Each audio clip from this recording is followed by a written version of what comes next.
Hi, I'm Mitzi Bolton, a scientist turned policymaker turned public administration and sustainable development researcher. Today I'll be drawing on experiences from all of these roles, presenting findings from my PhD and giving an overview of an interdisciplinary research project I'm now working on at Monash University. Before I do, I'd like to acknowledge the Wurundjeri people, who are the traditional custodians of the land on which I'm recording this presentation and doing the bulk of this research. And now to the topic at hand. Scientists and other experts can often think that if policymakers are provided with the data, if they're presented with the evidence, then this will lead governments to make rational, evidence-based decisions. I certainly believe that as a young policymaker. Yet, progress in a great many public policy areas demonstrates that this is not the case. For example, 3 decades ago, the international community agreed that sustainable development ought to underpin or at least inform public decision-making. Defined as development that meets the needs of the present without compromising the ability of future generations to meet their own needs, it is a concept which seeks to consider all sectors across space and time. Since then, there have been numerous international documents and fora reaffirming that position and setting out pathways to achieve it. Australian governments, where I'm based in Australia, so Australian governments have committed to this concept, its principles and the associated goals, not only in intergovernmental agreements and strategies, but also enshrining them in primary and subordinate legislation at the national and subnational level. Yet, despite these global, national and local commitments, the desired outcomes have not been forthcoming. Mankind is exceeding or in danger of exceeding the physical limits of the planet, and inadequate recognition of the finite nature of natural capital is considered by some to have resulted in a new geological age.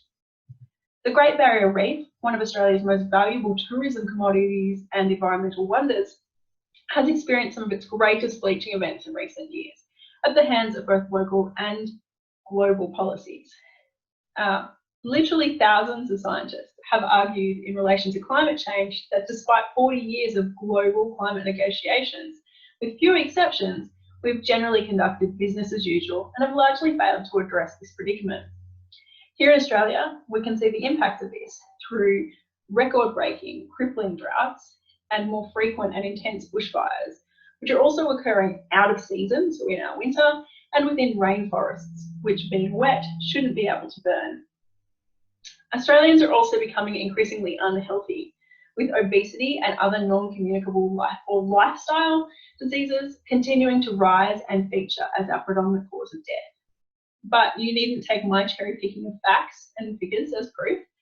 Allen et al. Released a paper last year measuring Australia's progress against the Sustainable Development Goals and found that we're only on track to achieve about a third of the targets of those goals, a number of which we were already doing well on before the SDGs commenced. Similarly, the most recent report of international progress on the SDGs leaves much to be desired. High-income country progress is shown here, and you can see that there's only a handful that are on track and many others that aren't. So in short, while a rational omniscient being might see these undesirable environmental, social and economic outcomes and act to change them, recent public efforts are not enough to get society to where it said it wants to be. Why? That was the question of my PhD. To answer it, I reviewed the literature to identify enablers and barriers, and found that they're typically discussed in isolation with little in the way of material drawing them together to understand their synergistic or antagonistic impacts, and little in the way of practitioner experiences being captured and considered. So there's quite a wealth, a very large array of material on individual barriers or enablers, but very little in a sort of holistic, concerted way, which is how public decision makers experience it. So I interviewed decision makers across 3 cohorts. There were 35 practitioners from senior policy officer, team level, manager level, all the way up to secretary, commissioner, CEO level. And they represented 3 cohorts: general decision makers, people associated with the EREP program, which was a program that required entities using in excess of 100 terajoules of energy or 120 megalitres of water to identify and implement efficiency mechanisms that had a 3-year or less payback period. And the third cohort were decision makers associated with the Victorian Channel Deepening Project, which sought to increase the depth of Australia's premier port in order to allow for larger hulled ships. Now, the EREP program was put forth as a sort of project of sustainable development, and the channel deepening project was a subject of much community concern as it failed its first environmental effect study. So they were put up as kind of comparators of where sustainable development had been considered as a goal and where it hadn't. Now, based on the interview responses, a survey was also developed and put to decision makers within the state of Victoria to provide a quantitative validation of what had been advised through the interviews. And through that, we got 98 complete responses. Now, putting that all together resulted in quite a large array of barriers and enablers. And so here we can see that array both from the literature and the interviews and survey. And to bring some structure to the collection of ideas, I applied Stephen Covey's circles of interest and influence. Covey is within the management literature, and he argues that we each have a circle of interest that's sort of outer dark grey or lighter blue coloured circle. And that circle of interest includes all of the things that we're interested in. But he argues that in trying to focus on all of those things in a haphazard way will yield poorer outcomes. Whereas if we instead focus on those things that are within our own control, he argues we can exercise real impact and begin to grow the level of authority that we have, gradually increasing that circle of control and the number of things that we can have an impact upon. So I positioned the barriers and enablers based on how they were predominantly described within the literature. And as I mentioned, as the research progressed, I updated this schema to validate what the literature had found with what the lived experience of public decision makers was showing. So we've got this great array of influences. There's quite a lot going on there, but that doesn't really help us narrow down which are the most important. For that, we really need some metrics. So I undertook inductive thematic analysis, which identified 142 themes common to public decision-making practice. These were then aggregated down to 40 influences. Now, 40 was not a predetermined nice round number. If the influences could have been reduced down further without losing the depth of participant insights, they certainly would have been. It would have been a much easier story to tell if there were 5 to 10 influences, but this was as far as they could be aggregated without losing that real depth of insight. From that, 2 matrices were extracted. One which shows the influences and how they were coded to each person, so how many times a person mentioned a particular influence, and another, the one on the bottom, showing how many times influences were coded overall and how often they were coded along with other influences in the same passage of text. So there might be one passage of text and it may be coded to both evidence and public decision-making considerations. From this, I then conducted multiple methods of analysis. So there was statistical analysis, network mapping analysis, and systems analysis to try to triangulate which themes or influences were most important. So if we look at the results of the statistical analysis, and I am aware that it is a very large table with a lot of numbers in it, the main thing to take from this is that there are personal characteristics and public decision-making considerations. If we look on the left here, you can see sort of roughly the top 10 were, and personal characteristics and public decision-making considerations ranked most highly in most of the time. So if we talk through from left to right what these different columns represent, the first column represents the overall ranking based just on how many times things were talked to within interviews overall. We next have a sort of block of 4 where you've got the general decision makers with that blue and the white V. You've then got the combined case studies, that white background and the 2 little circles, the channel deepening participants, then the EREP participants. So that's one cut of those interview analyses.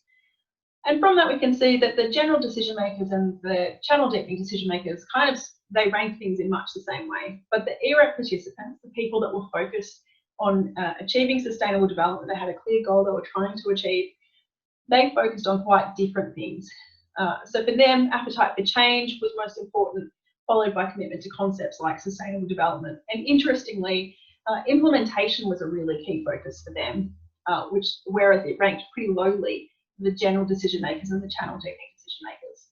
There's some other cohort analysis here as well, comparing those who appeared more overtly upbeat with those who were less so. The main distinction here was that the people who were more overtly upbeat, the ones that were like, yeah, I can take on the world, tended to focus on leadership more so than the less upbeat, and they tended to focus on their own leadership, what they personally could achieve. Whereas the less upbeat tended to focus more on institutions and how other things were constraining what decisions they could make. So they felt quite constrained and limited in what they could achieve. The final cohort analysis, or way of cutting the 35 participants, was by seniority of role. And so we have the mid-level participants, senior policy officers, team leaders and managers, and then that's followed by the higher level officials, so directors, executive directors. And then standing on the mountain there, we have the CEOs, the secretaries, the commissioners.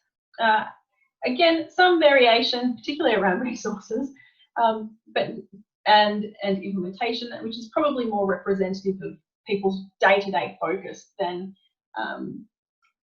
what's really driving exactly what they do. And then the average rank is the average rank across those cohort analyses.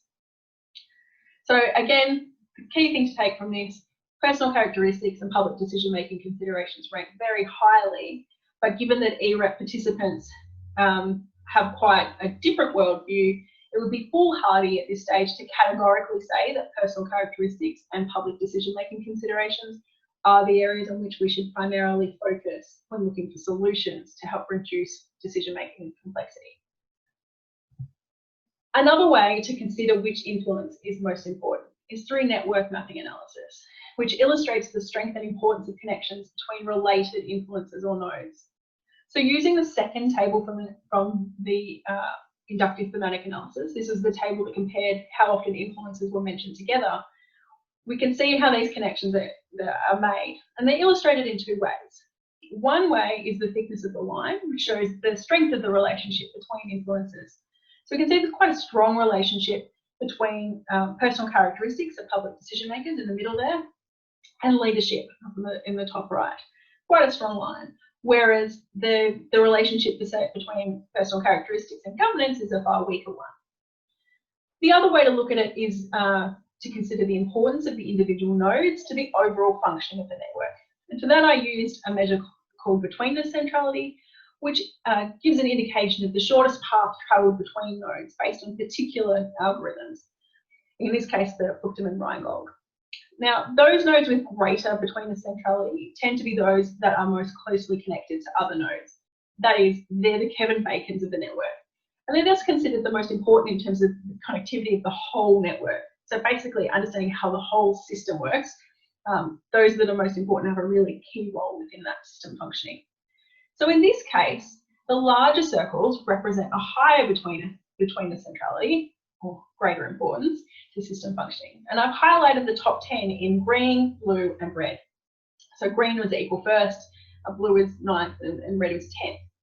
Now interestingly, this brings up some things that had been ranked lowly in terms of the overall counts and in the statistical analysis, but which were linked to many other things. So evidence, which had on average ranked 6th under the statistical analysis, doesn't make it into the top 10 when considering betweenness centrality. Whereas risk, which is just in the centre here, the first green one at the bottom of the centre, was on average ranked 26th under thematic analysis, but it ranks quite highly in the network mapping analysis, showing that it's actually well connected to other influences.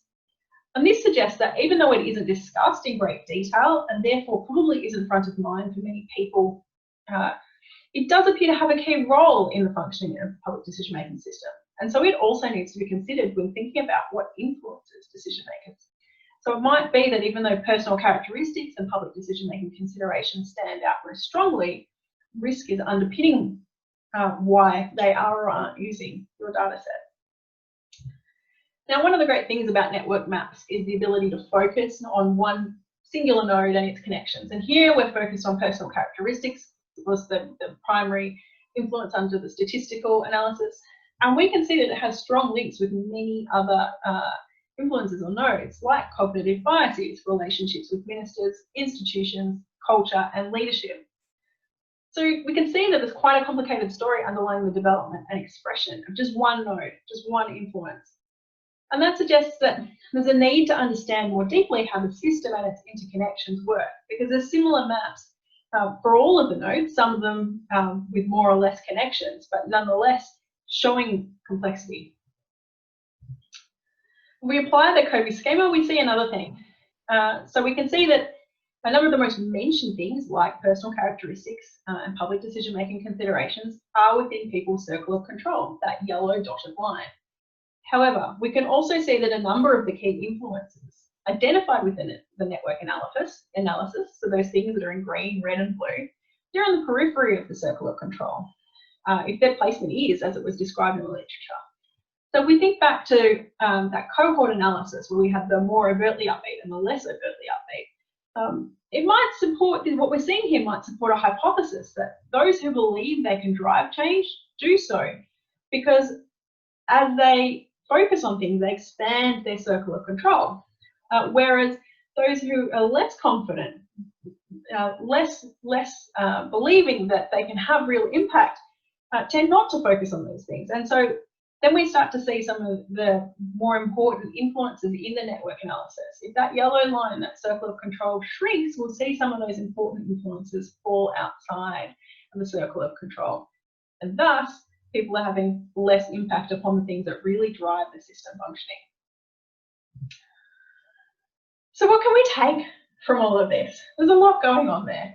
And that is actually one of the things that we can take from it. There's a whole lot going on for public decision makers. There's a lot of complexity, and data and evidence are just part of it. And a part that doesn't necessarily inform or underpin that many other things if we look at the network mapping. So the bureaucracy is a complex system into which the effects of new information can be really hard to predict. And on top of that, we need to think about what we expect from our decision makers. There's a reasonable literature now, including the works of Simon, Lindblom and Weiss, which argues policymakers are not completely rational on the S&Ds. They too have cognitive biases, and that delays their ability, or limits rather, their ability to analyse data and incorporate it into their considerations. It even impacts upon their understanding of their role in decision making. So there are some people who said to me, you know, it's not my role to take data and give it to the minister. That's not my role. This is my role here, and I take data and I give it to this person on the team, but it's not my role to influence all of these other bits. And there's a real spectrum of perceptions about where people should sit in terms of that honest broker type approach. In addition to the issues around, or the theoretical considerations around cognitive biases, there's also empirical work, such as that of Bossarts and Morawski, who use a knapsack problem to demonstrate that beyond a certain number of considerations, it becomes too difficult for humans to compute the optimum number of items that should be included in a backpack. And they show that a Turing machine can achieve it, but humans and even regular computers would struggle. And so what we can take from all of this is that by and large, it's not greed nor disregard for evidence or incompetence of government that discourages deferral to the data, but a great many influences, all seeking to push and pull decision makers in different directions, creating a complexity which may well be beyond what humans are capable of computing. So there's a whole lot going on there. Now, the other thing to add into this whole story of complexity is the fact that data is not the only form of evidence. So on screen now are survey participant responses as to how often they use various information sources as evidence. So at the top we have what scientists and engineers might more generally think of as data or evidence. So we're talking about quantitative data, occasionally qualitative data if it's done in a rigorous, robust way. And as you move down the side there, we see, you know, we get into more of that social, maybe touchy-feely type data, some people might call it, where we're really thinking about people's views and opinions. And you can see that as it goes down, yes, there is less confidence to often or always be using things like the views of the relevant minister, but they are nonetheless there. And so from this, what is apparent is that there are different ontologies of evidence within society and the public sector. And they are derived both from different mindsets that people bring to policy making, but also what the policy making environment cultivates. And so policymakers do make evidence-based decisions, but there is variation in how evidence is defined. That is to say, data is but one truth in the policy-making mix, one form of evidence to be considered amongst several other evidence sources that are used by public decision makers. Or as Head articulated, there is not one evidence base, but several bases. So what can we do? Is there perhaps a need for frameworks to help guide decision makers make use of the data? I asked interviewees what decision-making tools or approaches they relied on, and again put their responses to survey participants. We can see those results there. The little person icon indicates those approaches which are sort of more people-centric, and those without one are the more framework-centric. And what we can see is that the most frequently used approach, the attempt to be fair and balanced, is a people-centric approach. There is no framework supporting that. While the second, legislative requirements, is largely a framework-based approach. So concerningly, for those who might advocate for adopting more frameworks, intuition, which is nearer the bottom, is a 50-50 proposition. Many people are simply work from their gut, often or always, in terms of when they're making public decisions. So new or imposed frameworks are unlikely to be readily used by decision makers. They're not even really using central agency guidance or textbooks. They're right down the bottom there in terms of rarely or never used. So new or imposed frameworks are unlikely to be readily used by decision makers who are accustomed to their own rules of thumbs or methods of navigating the bureaucracy. This was supported by a follow-up question where I bluntly asked what outcomes more heavily influenced by, and 78% of participants said it was people. So using and expanding upon the existing suites of tools might be more useful or successful rather than trying to add in new frameworks, the mastery of which might feel like unnecessary resource drains to decision makers. Another approach could be training decision makers to think differently about their use of data, and that might incrementally help, but it's unlikely to have the paradigm shift that's required. Considering systems thinking can help us to see why. In the interest of time, I won't go into too much detail here, but Donella Meadows was an internationally renowned systems thinker and a co-author of The Limits to Growth. And a few years before her death, she released a paper that subsequently became a book.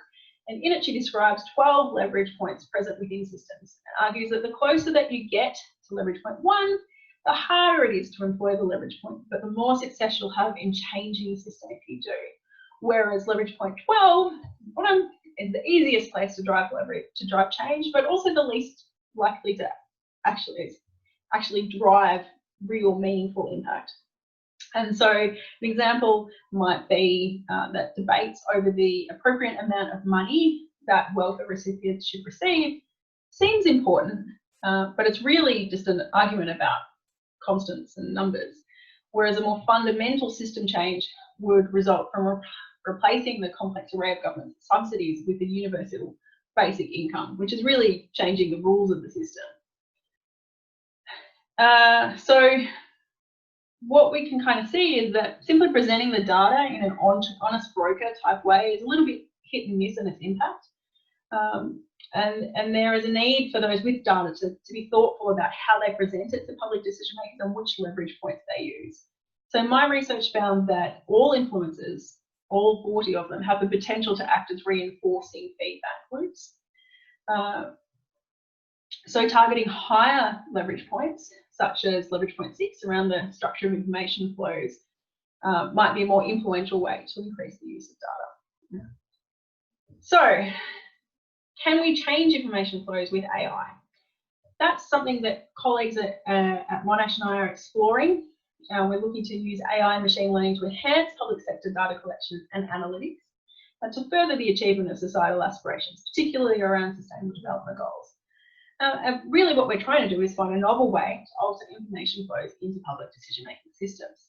Now, prior attempts have shown that we can do this for environmental data, For example, measuring environmental sustainable development indicators, such as the extent of water-related ecosystems. We can see here some stills from the Global Surface Water Explorer. What it does is it uses Earth observations, so images taken from satellites, and compiles them over time to show water bodies expanding and contracting. We can see from that, we can take from that analysis what the trends are for water bodies over time. Now, a key question as part of this is whether decision makers will actually use the outputs of what's delivered through AI and machine learning, or will it be seen in the same category as frameworks and other novel data sources, just another thing to add into that whole realm of complexity. And so in order to answer that, we need to understand the circumstances in which decision makers will engage with and such tools. For example, we are exploring the question of whether AI combined with Earth observations could have been used to collect and analyse data to predict a significant fish kill that took place in the Meadows Lake system in New South Wales, Australia during our 2018-19 summer. If we can show that AI could have predicted that fish kill, then it can act as a new information flow that will help to overcome some of the reinforcing feedback loops that currently exist within the system. Armed with such data, environmental managers would be enabled to take action before the fish kill occurs, for example, through aerating water, or in more drastic cases, moving fish, as is shown here. And they did ultimately have to try to aerate the water and move fish, but that was after a significant number of fish had been killed. What we're hoping to test here is whether or not we could have predicted that it was going to happen before it happened, and some of those management measures could have been taken beforehand. So doing so might also provide motivation for non-government stakeholders to agitate more strongly for policies that better reflect the quantitative data and societal aspirations. So bringing this all together and coming back to the initial question, why don't policymakers use your data? Public decision making is a complex and constantly evolving system.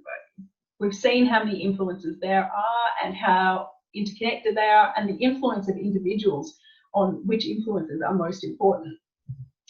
There are at least 40 of them, and that importance does vary between individuals and decisions. So it varies not only from person to person, but from project to project.